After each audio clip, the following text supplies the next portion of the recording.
नमस्कार। Byju's government exam prep में आपका स्वागत है।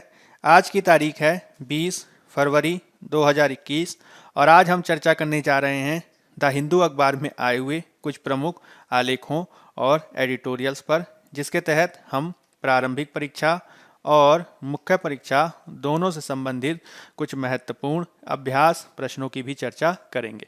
तो चलिए शुरू करते हैं।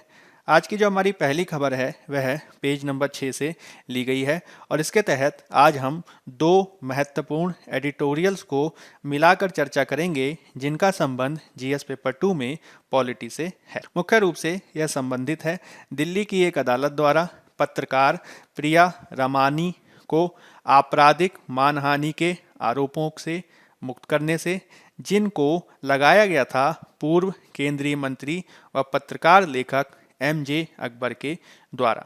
यह जो पूरा मामला है यह क्या है हम इसे देखेंगे और साथ ही साथ हम इस बात की भी चर्चा करेंगे कि आपराधिक मानहानि क्या होती है और इसके संदर्भ में किस प्रकार के तर्क दिए जाते हैं। तो पृष्ठभूमि यह है कि मुख्य रूप से एडिशनल चीफ मेट्रोपॉलिटन मजिस्ट्रेट यानी एक महत्वपूर्ण न्यायालय के मजिस्ट्रेट रविंद्र कुमार पांडे द्वारा प्रिया रमानी केस पर यह फैसला दिया गया कि उनके संदर्भ में जो यौन शोषण संबंधी जो आरोप थे वह काफ़ी महत्वपूर्ण माने गए और इसके तहत जो उन पर मानहानि का अपराध लगाया गया था वह यह इस रूप में देखा गया कि यौन शोषण मुख्य रूप से आत्मसम्मान और आत्मविश्वास को खत्म कर देने के संदर्भ में काफ़ी संवेदनशील मामला है और किसी भी व्यक्ति की जो प्रतिष्ठा है, प्रतिष्ठा की सुरक्षा है, उसके किसी भी सम्मान की कीमत पर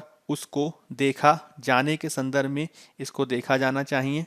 मुख्य रूप से इसके तहत हमें यह देखना होगा कि एक ओर तो हम बात कर रहे हैं यौन शोषण की, वहीं दूसरी ओर अगर इसका संबंध हो जाता है किसी भी प्रकार से व्यक्ति की प्रतिष्ठा की सुरक्षा आदि के संदर्भ में, तो यह हमें समझना होगा कि किसी भी व्यक्ति की प्रतिष्ठा की सुरक्षा किसी के सम्मान की कीमत पर नहीं की जा सकती है तथा महिलाओं के पास इस संदर्भ में दशकों के बाद भी अपनी शिकायत को रखने का अधिकार है। यह जो पूरा मामला है यह मुख्य रूप से जुड़ा हुआ है प्रिया रमानी के द्वारा एमजे अकबर पर लगाए गए यौन उत्पीड़न के आरोपों से और इसके बदले में उन पर आपराधिक मानहानि का मुकदमा दायर किया गया था।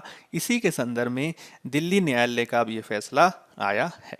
मुख्य रूप से प्रिया रमानी के द्वारा एमजे अकबर पर जो सेक्सुअल हैरेसमेंट यौन उत्पीड़न के आरोप लगाए गए उसके तहत उन्होंने ये बताया कि किस प्रकार से 1993 में एक होटल में इसके संदर्भ में यह घटना घटी और उन्होंने इस पूरी घटना को एक लेख और अपने ट्वीट्स के माध्यम से उजागर किया। मुख्य रूप से यह मामला देखा गया था 2018 में, जब भारत में मी टू आंदोलन काफ़ी चर्चा में था और इसके तहत एमजे अकबर भी चर्चा में आए।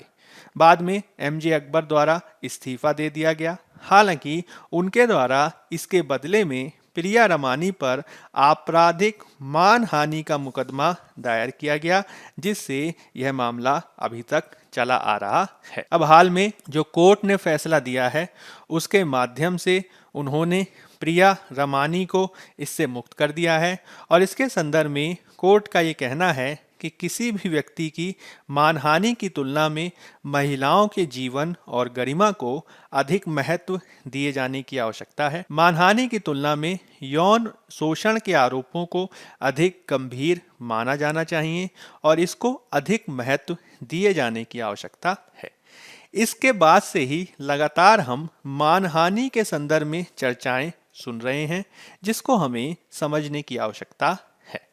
अगर हम बात करें मानहानि की, तो यह एक गलत कथन अथवा वक्तव्य के संचार को दर्शाता है जो किसी व्यक्ति, व्यवसाय, उत्पाद, समूह, सरकार, धर्म या राष्ट्र की प्रतिष्ठा को हानि पहुंचाता है। भारत में मानहानि की जो विधिक स्थिति है उसके अनुसार मानहानि एक नागरिक सिविल रॉन्ग और आपराधिक दोनों प्रकार की हो सकती है। हालांकि नागरिक मानहानि में मुआवजे या जुर्माने के माध्यम से ही गलतियों का निवारण करने का प्रयास किया जाता है। हालांकि दूसरी ओर जो आपराधिक मानहानि होती है उसमें गलत काम करने वाले को दंडित करने के साथ दूसरों को इस तरीके के कार्य नहीं करने का संदेश देने का प्रयास किया जाता है। अगर इसके संदर्भ में हम कानूनी प्रावधान की बात करें तो आपराधिक मानहानि विशेष रूप से भारतीय दंड संहिता आईपीसी की धारा 499 के तहत अपराध के रूप में परिभाषित है। इसके माध्यम से मानहानि शब्दों से हो सकती है, बोली जा सकती है, पढ़ने के लिए हो सकती है, इसको संकेतों के माध्यम से किया जा सकता है अथवा दृश्य प्रदर्शन विजिबल रिप्रेजेंटेशन के माध्यम से भी किया जा सकता है।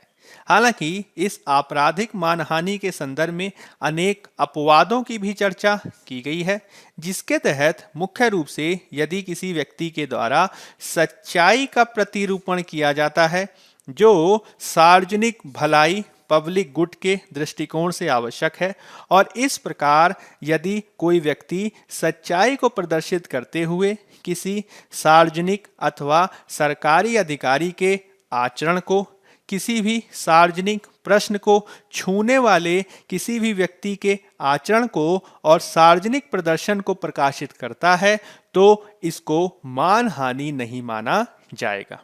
इसका तात्पर्य यह हुआ कि आप मानहानि के दायरे से हम उस चीज को बाहर कर सकते हैं यदि किसी व्यक्ति ने पब्लिक गुड सार्वजनिक भलाई में सच्चाई को प्रतिरूपित किया हो और इसके आधार पर ऐसे आचरण को प्रदर्शित किया गया हो जिसका संबंध सार्वजनिक भलाई से हो। ऐसी स्थिति में व्यक्ति द्वारा किए गए आचरण को मानहानि के दायरे में नहीं लाया जाएगा। हालांकि इसके तहत धारा 500 के तहत मानहानि के लिए सजा भी निर्धारित की गई है, जिसके तहत साधारण कारावास की सजा दी जा सकती है जो 2 साल तक हो सकती है। इसमें जुर्माना भी दिया जा सकता है और दोनों का भी इसमें प्रावधान किया गया है। मुख्य रूप से भारत में जो मानहानि के संदर्भ में प्रावधान है वह हाल के समय में काफी चर्चा का विषय रहे हैं। इसके संबंध में हाल के समय में जिस तरीके के इसके दुरुपयोग देखे गए हैं वह मुख्य रूप से इससे जुड़ी चिंताओं में महत्वपूर्ण है।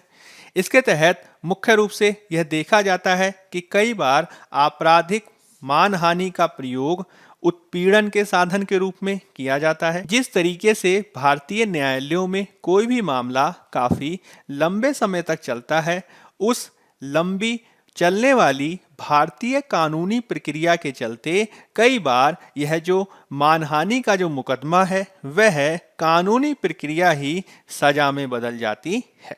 कई बार मानहानि को समाज पर बुरे प्रभाव के रूप में भी देखा जाता है। मुख्य रूप से राज्यों पर यह आरोप लगाया जाता रहा है कि किस प्रकार से राज्यों द्वारा इसका प्रयोग मीडिया और राजनीतिक विरोधियों को सेंसरशिप करने में और इसके संदर्भ में उन पर अनुचित आत्म संयम अपनाने के लिए एक साधन के रूप में किया गया है। यही कारण है कि आपराधिक मानहानि के स्थान पर कई विशेषज्ञों का ये तर्क रहा है कि अब समय आ गया है कि हमें वाक और अभिव्यक्ति की स्वतंत्रता पर इसके नकारात्मक प्रभावों के दृष्टिकोण से आपराधिक मानहानि के जो प्रावधान हैं उसको हमें गैर आपराधिकृत किए जाने की आवश्यकता है और इसके स्थान पर केवल और केवल नागरिक प्रकार की मानहानि भी स्थापित की जा सकती है। हालांकि समय समय पर जब भी मामला सुप्रीम कोर्ट गया है तब सुप्रीम कोर्ट ने विविध मामलों के द्वारा यह जो आपराधिक मानहानि से संबंधित प्रावधान है इनको बनाकर रखा है। जैसे कि 2014 का सुब्रमण्यम स्वामी बनाम भारत संघवाद में न्यायालय ने यह स्थापित किया कि किस प्रकार से भारतीय दंड संहिता में निहित धारा 499 और 500 के तहत वर्णित किया गया आपराधिक मानहानि संवैधानिक रूप से वैध है और इसके तहत यह भी स्थापित किया गया कि किस प्रकार से किसी व्यक्ति का सम्मान और प्रतिष्ठा के साथ जीने का मौलिक अधिकार केवल इसलिए बर्बाद नहीं किया जा सकता क्योंकि एक और व्यक्ति को अपनी स्वतंत्रता हो सकती है। मुख्य रूप से इसके तहत न्यायालय द्वारा इस बात पर बल दिया गया कि वाक और अभिव्यक्ति की स्वतंत्रता के साथ ही मानहानि या फिर किसी भी व्यक्ति की प्रतिष्ठा को नकारात्मक रूप से हानि पहुंचाने का जो प्रयास है, उन दोनों के मध्य एक संतुलन को स्थापित किए जाने की आवश्यकता है। और इसके तहत यह जरूर हो सकता है, जैसा कि अगस्त 2016 में न्यायालय ने कहा कि सार्वजनिक व्यक्तित्व समय समय पर आलोचना का सामना करें, लेकिन किसी भी व्यक्ति द्वारा इस प्रकार से किसी भी व्यक्ति अथवा सार्वजनिक व्यक्तित्व की छवि को इस तरीके से नकारात्मक रूप से प्रभावित नहीं करना चाहिए कि उसकी सार्वजनिक छवि धूमिल हो।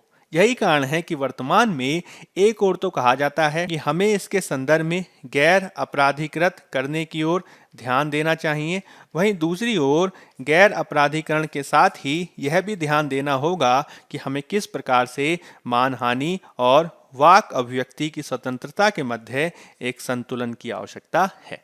यदि हम इन दोनों को सुनिश्चित कर सकें तो निश्चित रूप से हम इसके दुरुपयोगों को दूर कर पाने में सक्षम होंगे। अब हम बात कर लेते हैं पेज नंबर 6 में दिए गए एक और आर्टिकल की, जिसका संबंध जीएस पेपर 2 में एजुकेशन यानी शिक्षा संबंधी मुद्दों से है। मुख्य रूप से यह संबंधित है भारतीय प्रौद्योगिकी संस्थान IITs के विस्तार के प्रश्न से। हाल के समय में यह देखा गया है कि किस प्रकार से भारत सरकार द्वारा देश के अलग अलग भागों में IITs को स्थापित किया गया है और IITs का जो स्पेशलाइजेशन है, IITs की जो महत्वपूर्ण विशेषताएं हैं, उनको ध्यान में रखते हुए इनकी गुणवत्ता का प्रसार करने के दृष्टिकोण से IITs की शाखाओं को विदेशों में भी खोले जाने का प्रस्ताव सामने रखा गया है। हालांकि इसके संदर्भ में विशेषज्ञों का कहना है कि यदि बेहद ज़्यादा IITs का विस्तार किया जाएगा तो इससे इनकी गुणवत्ता पर नकारात्मक प्रभाव पड़ सकता है, जिसे ध्यान में रखे जाने की आवश्यकता है। अगर हम बात करें IITs की तो मुख्य रूप से IITs की स्थापना 1950 और 1960 के दशक में की गई, जिसके तहत अनेक देशों के प्रयासों से भारत में भारतीय प्रौद्योगिकी संस्थान की स्थापना की गई। जैसे कि IIT बॉम्बे की स्थापना की गई तत्कालीन सोवियत संघ के सहयोग से, IIT मद्रास की स्थापना की गई तत्कालीन जर्मनी के सहयोग से, अमेरिका के सहयोग से कानपुर में और यूनाइटेड किंगडम के सहयोग से दिल्ली में IIT का विकास किया गया। धीरे धीरे इनका प्रसार हुआ और वर्तमान में 23 IIT की स्थापना की गई है। हालांकि 2000 से पहले बेहद कम IITs ही भारत में थीं, जिसमें 1961 में IIT दिल्ली की स्थापना की गई और उसके बाद 1994 में जाकर ही IIT गुवाहाटी को स्थापित किया गया। मुख्य रूप से प्रारंभ में इसमें स्नातक तक ही पढ़ाई होती थी, धीरे धीरे इसका विस्तार स्नातकोत्तर तक हुआ और वर्तमान में इनके तहत विज्ञान और प्रौद्योगिकी की शिक्षा के साथ ही गणित, यांत्रिकी और साथ ही साथ सामाजिक विज्ञान के विविध विषयों की भी शिक्षा दी जाती है। यानी वर्तमान में यहाँ पे बीटेक, एमटेक के साथ दूसरे विषयों की भी शिक्षा दिए जाने पर बल दिया जाने लगा है। हालांकि विशेषज्ञों का ये कहना है कि जिस प्रकार से हम IITs का विस्तार कर रहे हैं, उसकी अनुपात में कई सारी ऐसी चुनौतियां भी हमारे समक्ष खड़ी हो गई हैं, जिसको निवारित किए जाने की काफ़ी आवश्यकता है। मुख्य रूप से यह देखा गया है कि जिस प्रकार से IITs का विस्तार किया जा रहा है, उसकी तुलना में जो उसमें विद्यार्थी लिए गए हैं, उनको जो सेवा करने वाले जो प्रोफेसर्स हैं या फिर आप कह सकते हैं पढ़ाने वाले जो प्रोफेसर्स हैं, उनकी संख्या कभी भी पूर्ण नहीं हो सकी है, जो काफ़ी चिंता का विषय है। उदाहरण के लिए IIT धनबाद में 781 प्रोफेसर्स की तुलना में वर्तमान में मात्र 301 ही प्रोफेसर्स हैं। साथ ही साथ यह भी हमें ध्यान रखना होगा कि IITs की स्थापना महत्वपूर्ण रूप से एक संस्थान के रूप में की गई है। यह जो संस्थान है, यह अनिवार्य रूप से यूनिवर्सिटीज नहीं है। यही कारण है कि यदि हम IITs को अन्य देशों में विस्तारित करेंगे तो यूनिवर्सिटी का अनुभव ना होने के चलते कहीं इनकी गुणवत्ता पर प्रभाव ना पड़े, यह भी एक विचार करने वाला प्रश्न है। मुख्य रूप से हमें इस बात को ध्यान रखना होगा कि किस प्रकार से भारत में स्वतंत्रता के पश्चात आईआईटीज के द्वारा इंजीनियरिंग की शिक्षा में महत्वपूर्ण योगदान किया गया है। स्टेम के क्षेत्र में महत्वपूर्ण रूप से योगदान किया गया है, जिसमें विज्ञान, प्रौद्योगिकी, इंजीनियरिंग और मैथमेटिक्स की शिक्षा को बढ़ावा दिए जाने के दृष्टिकोण से इसकी काफ़ी महत्वपूर्ण भूमिका है। यही कारण है कि इसकी व्यापक गुणवत्ता के चलते इसमें जो ड्रॉप आउट रेट है वह भी काफ़ी कम है, जो 2015-16 के 2.25% की तुलना में 2019 में मात्र 0.68% ही था।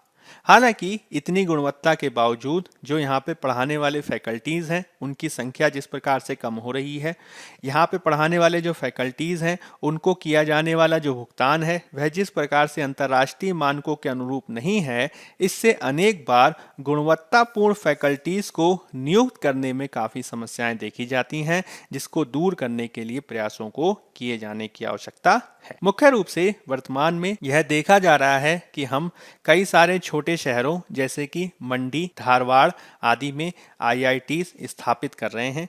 समावेशिता के दृष्टिकोण से तो देखें तो ये काफ़ी महत्वपूर्ण है, लेकिन समावेशिता के साथ ही हम आईआईटीज की गुणवत्ता पर भी महत्वपूर्ण रूप से ध्यान बनाए रख सकें, यह भी स्थापित किए जाने की आवश्यकता है। हमें यह करना होगा कि विदेशों में हम आईआईटीज की स्थापना के स्थान पर विश्व स्तरीय संस्थानों से टाई अप कर सकें। इसके तहत हम विश्वविख्यात फैकल्टीज को हायर कर सकें अथवा विशेषज्ञों को विजिटिंग स्कॉलर्स के रूप में आमंत्रित कर सकें, इसको सुनिश्चित किए जाने की आवश्यकता है। हाल के समय में यह भी महसूस किया जा रहा है कि आईआईटीज को एक अंतर्राष्ट्रीय ब्रांड के रूप में विकसित करने की आवश्यकता है और इसके संदर्भ में आईआईटी बॉम्बे, मोनाश रिसर्च एकेडमी तथा आईआईटी दिल्ली द्वारा यूनिवर्सिटी ऑफ क्वींसलैंड से रिसर्च को बढ़ावा देने के लिए गठबंधन किया जाना एक बेहद महत्वपूर्ण प्रयास है। साथ ही साथ हमें इसके संदर्भ में यह भी ध्यान में रखना होगा कि किस प्रकार से हम आईआईटीज में अंतर्राष्ट्रीय विद्यार्थियों को आकर्षित कर सकें। इसके लिए हमें बेहतर नीतियों को बनाना होगा। साथ ही साथ हमें आईआईटीज को पर्याप्त स्वायत्तता देने के साथ हम उनको पर्याप्त और निरंतरता के आधार पर फंडिंग भी दे सकें, इसको भी हमें स्थापित करना होगा। मुख्य रूप से जब हम बात करते हैं फंडिंग की, तो ये फंडिंग न केवल सरकारों द्वारा सुनिश्चित करनी चाहिए, साथ ही साथ जो आईआईटी से पढ़े हुए सफल ग्रेजुएट्स आदि हैं वह भी अपने प्रयासों के माध्यम से फंडिंग को सुनिश्चित कर सकें, ऐसी व्यवस्था को भी स्थापित करना होगा। और इस प्रकार से अगर हम देखें तो सर्वसमावेशी दृष्टिकोण के साथ ही यदि हम सभी हितधारकों को साथ लेकर आगे बढ़ें, तभी हम आईआईटीज के विकास के संदर्भ में काफी महत्वपूर्ण प्रयासों को कर सकते हैं। अब हम बात कर लेते हैं पेज नंबर 9 में दिए गए आर्टिकल की, जिसका संबंध जीएस पेपर 3 में अर्थव्यवस्था से है। मुख्य रूप से यह संबंधित है हाल के समय में पेट्रोल और डीजल के बढ़ते दामों से और किस प्रकार से सरकार की लगातार इसके संदर्भ में आलोचना की जा रही है। समय समय पर विपक्ष द्वारा भी इसे उठाया गया है और हाल में ही विपक्ष ने इसे संसद में भी उठाने की बात कही है। हालांकि इसके तहत यदि हम एक तटस्थ रूप में विश्लेषण करें तो हम पाएंगे तो इसके संदर्भ में जो नीतियां अपनाई जा रही हैं उसमें केवल और केवल केंद्र सरकार ही इसके संदर्भ में पूर्ण रूप से दोषी नहीं ठहराई जा सकती। इसके संदर्भ में हमें राज्यों के द्वारा लिए गए फैसलों को भी ध्यान में रखे जाने की जरूरत है। अनेक विशेषज्ञों का ये कहना है कि जिस प्रकार से हमने अप्रत्यक्ष कर संहिता के रूप में जीएसटी को अपनाया, उस जीएसटी के माध्यम से कोशिश ये की गई कि इसके तहत हम सभी वस्तुओं को इसमें दायरे में लाएंगे और एक देश एक कर की व्यवस्था को अपनाने का प्रयास करेंगे। हालांकि हमें इसके संदर्भ में समझने की आवश्यकता है कि किस प्रकार से जीएसटी के दायरे में पेट्रोल, डीजल, शराब नहीं आती है और यही कारण है कि इन पर कर लगाए जाने के संदर्भ में केंद्र और राज्यों द्वारा कई बार विवेकाधीन तरीके से कार्य किया जाता है, जिसके चलते मुख्य रूप से केंद्र और राज्य दोनों के द्वारा अंतर्राष्ट्रीय स्तर पर तेल के दामों में कमी होने के बावजूद जो उनको कोरोना के काल में हुआ कर राजस्व घाटा है उसकी पूर्ति के लिए लगातार कर की सीमा को इसमें बढ़ाया गया है। यही कारण है कि अन्य कमोडिटीज, अन्य उत्पादों के दृष्टिकोण से अन्य उत्पादों की तुलना में पेट्रोल और डीजल पर जो कर का दायरा है वह काफी ज्यादा हो जाता है, जो इनके मूल्य वृद्धि का एक बहुत बड़ा कारण है।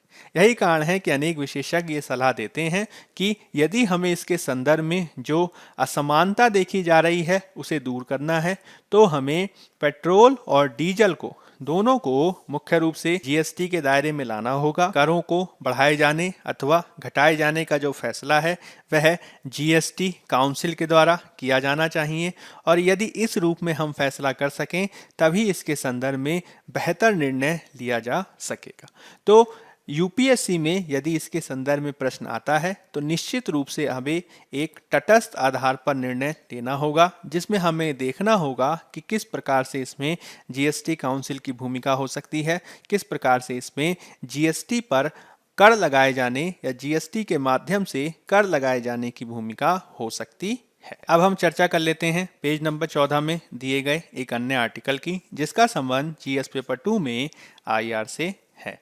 मुख्य रूप से यह संबंधित है अमेरिका में संसद में प्रस्तुत किए गए सिटीजनशिप एक्ट 2021 से, जिसके माध्यम से मुख्य रूप से डोनाल्ड ट्रंप के काल में किए गए अनेक निर्णयों को बदले जाने की आशा व्यक्त की जा रही है। इसके माध्यम से लगभग 11 मिलियन प्रवासियों को नागरिकता दिए जाने का प्रावधान किया गया है और रोजगार आधारित ग्रीन कार्ड के संदर्भ में देशों के आधार पर जो कोटा लगाया गया था उसको भी समाप्त किए जाने का प्रावधान किया गया है। इसके तहत जो H-1B वीजा के आश्रित थे उनको भी कुछ निश्चित शर्तों के आधार पर कार्य करने की अनुमति दी जाएगी और जो डोनाल्ड ट्रंप के काल में अप्रवासियों के संदर्भ में नीतियां अपनाई जा रही थी उसकी तुलना में अब जो नीतियों में परिवर्तन देखा जा रहा है वह न केवल अमेरिका में गए हुए लाखों लोगों को नागरिकता दे सकता है, साथ ही साथ मुख्य रूप से भारतीय आईटी प्रोफेशनल जो हजारों लाखों की संख्या में अमेरिका में विद्यमान हैं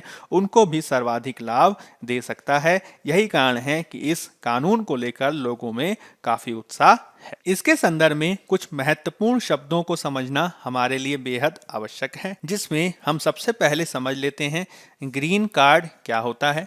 ग्रीन कार्ड, जिसे हम एक स्थायी निवासी कार्ड भी कह सकते हैं, वह अमेरिकी नागरिकता और आव्रजन सेवा द्वारा एक व्यक्ति को दिया जाने वाला कार्ड है, जिसके तहत उसको स्थायी आधार पर संयुक्त राज्य अमेरिका में रहने और काम करने के लिए अधिकृत किया जाता है। मुख्य रूप से यह एक स्थायित्व को दर्शाता है जिसके माध्यम से अमेरिका में रहना और कार्य करना संभव हो पाता है।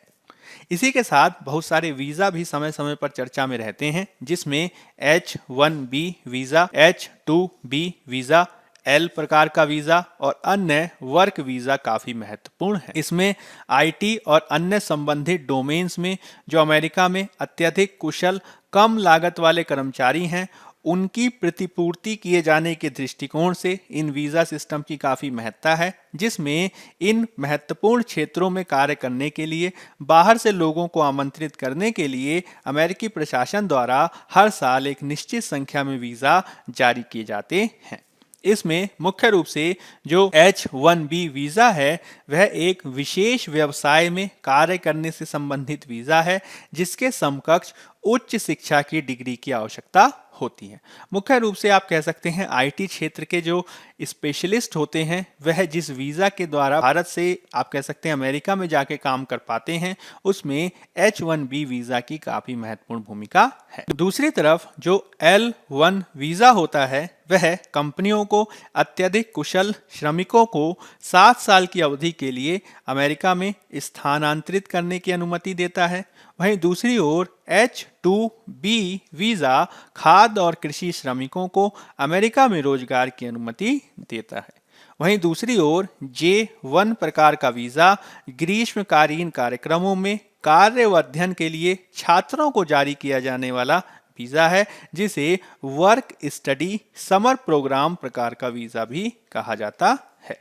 मुख्य रूप से डोनाल्ड ट्रंप के काल में यह जो वीज़ा थी उनकी शर्तों को जो है काफ़ी आप कह सकते हैं जटिल बनाया गया था। साथ ही साथ एक कोशिश की गई थी कि बाहर से आने वाले जो लोग हैं उनकी संख्या को भी सीमित किया जाए। हालांकि वर्तमान में जो नीतियां अपनाई जा रही हैं वह इस प्रकार की हैं कि पिछले काल में डोनाल्ड ट्रंप के काल में जो नीतियां अपनाई जाएं उनको बदल दिया जाए और इस आधार पर यह जो अमेरिका की संसद में प्रस्तुत किया गया जो कानून है वह काफ़ी महत्वपूर्ण हो जाता है और मुख्य रूप से इसका जो लाभ है वह भारतीयों को ही प्राप्त होने जा रहा है। अब कुछ बात कर लेते हैं प्रीलिम्स प्रैक्टिस क्वेश्चन की। नासा का परसिवियरेंस रोवर जजेरो क्रेटर पर निम्नलिखित में से किस पर उतारा गया है?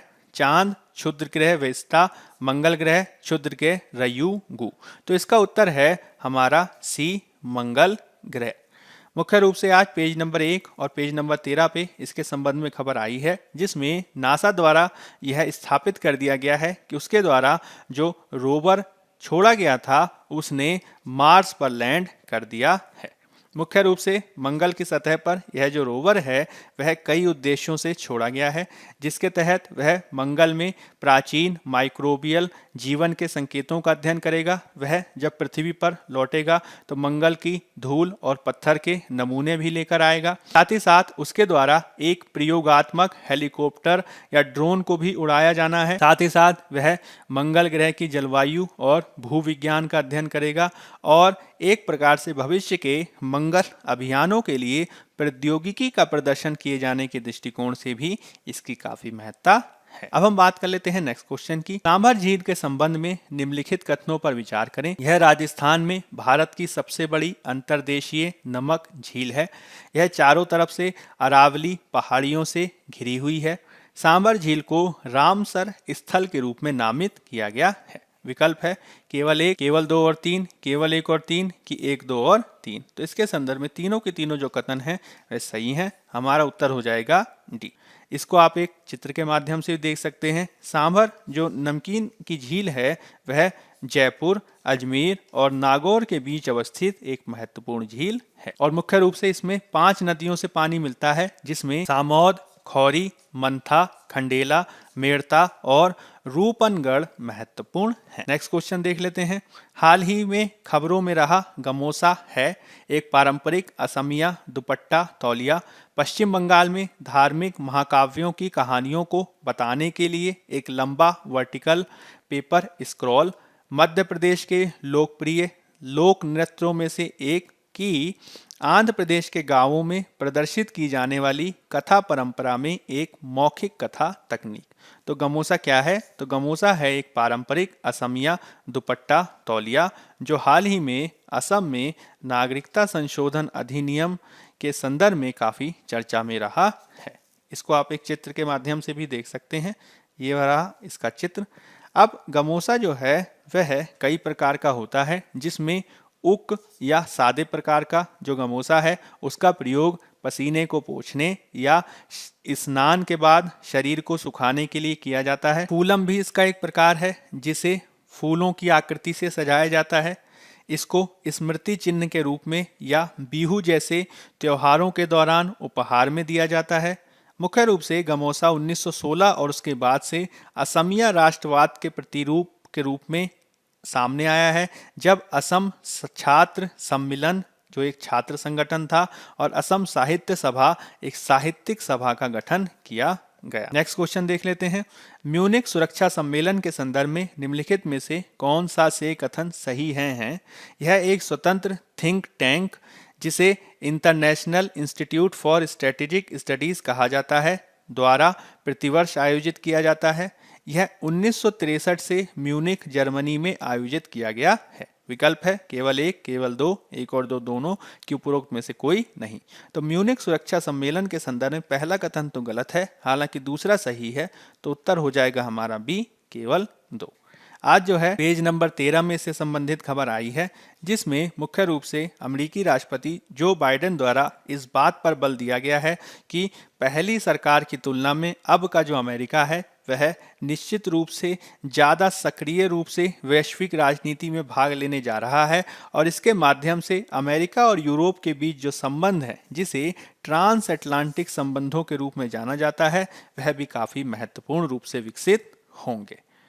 अब इसके तहत बात करें अगर हम म्यूनिख सुरक्षा सम्मेलन की, तो यह एक गैर लाभकारी फाउंडेशन का लीगल स्टेटस रखता है।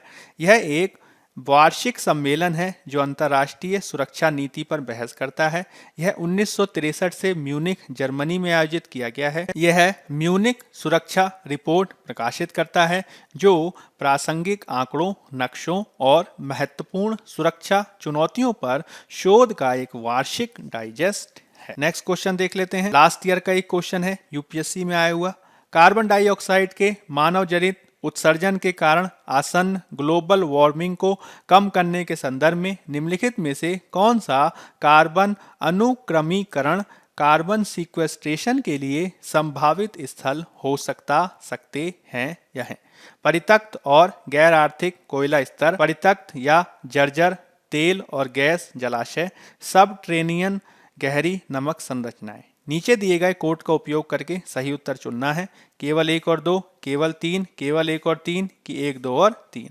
तो इसके संदर्भ में तीनों के तीनों जो कथन हैं सही हैं। उत्तर हो जाएगा हमारा डी, 1, 2 और 3। मुख्य रूप से कार्बन सीक्वेस्ट्रेशन एक ऐसी प्रक्रिया है जिसके माध्यम से वायुमंडलीय कार्बन डाइऑक्साइड को पकड़ने और संग्रहित करने का प्रयास किया जाता है। यह वैश्विक जलवायु परिवर्तन को कम करने के लक्ष्य के साथ वातावरण में कार्बन डाइऑक्साइड की मात्रा को कम करने का भी एक तरीका है और इसके तहत बहुत सारे तरीके अपनाए जा सकते हैं, जिसमें हम बड़ी मात्रा में पौधे लगाएं, पेड़ पौधे लगाएं और कार्बन डाइऑक्साइड को जो है हम कम करने का प्रयास करें। हम कुछ ऐसी तकनीकों का विकसित करें जिसमें पावर स्टेशंस के द्वारा कार्बन डाइऑक्साइड को कैप्चर किया जा सके, या फिर विविध अन्य माध्यमों से हम उसको संग्रहित करने का प्रयास करें, जिसमें हम विविध प्रकार के कोल माइंस में उसको रख सकते हैं, या फिर जो हमारे डिप्लीट हो चुके हैं या फिर जो समाप्त हो चुके हैं तेल या गैस के रिजर्व, उसमें रख सकते हैं। हम कार्बन डाइऑक्साइड को केमिकली कन्वर्जन कर सकते हैं, आदि रासायनिक रूप से बदलाव कर सकते हैं, या फिर उसको हम गहरे जो समुद्र में होता है या गहर आप कह सकते हैं गहरी समुद्र की खानें होती हैं, वहाँ पे भी जो है हम इसको संग्रहित करके रख सकते हैं। अब हम बात कर लेते हैं कुछ मेंस प्रैक्टिस क्वेश्चन की। क्या आपको लगता है कि भारत में मानहानि को गैर अपराधीकृत किया जाना चाहिए? उपयुक्त तर्कों के साथ अपने विचारों की पुष्टि करें। 250 शब्द, 15 अंक। दूसरा प्रश्न है, समय आ गया है कि अब गुणवत्ता और फोकस जारी रखने के लिए आईआईटीज के अधिदेश और उनकी बदलती भूमिका पर पुनर्विचार किया जाए। चर्चा करें। 250 शब्द, 15 अंक।